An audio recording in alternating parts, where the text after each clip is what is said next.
Yes, let's go.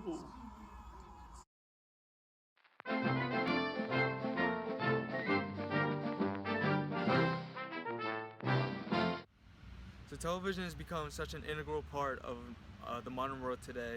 And honestly, it's hard to imagine life without television. Only a few inventions have made such an effect on society as television did.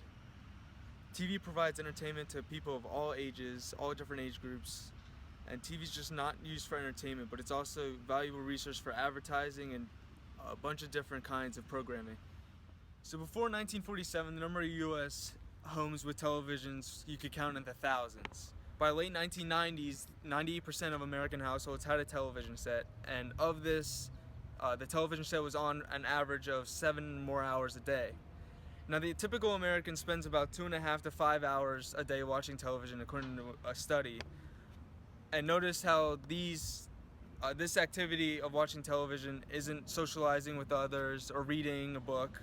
It's just watching television, such as TV shows, movies, and sports. Televisions have not been the televisions we all know today.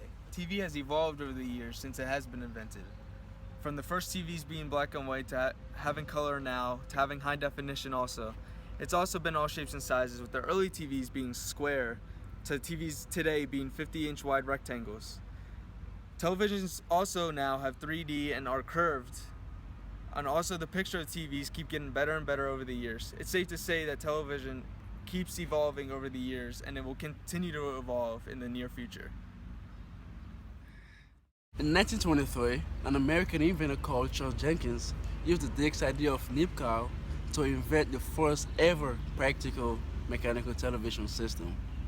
In 1926, just a little bit after Jenkins, a British inventor known as John Logie Baird was the first person to have succeeded in transmitting movement picture through the mechanical disc system, started by Nabieu. Finally, in 1927, Philip Taylor Farnsworth was able to invent a working model of electronic television. His experiment had started when he was just a little boy of 14 years.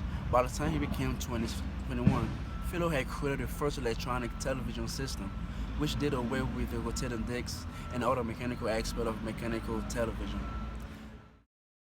Now we know some facts about television. We're now going to go interview some people. The sport I watch most on TV is soccer. It's my favorite sport to both watch and play.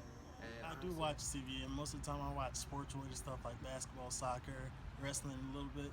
But most of the time I do watch science-related stuff like National Geographic or Science Channel when they show like how it's made and stuff like that. That's usually what I watch on TV.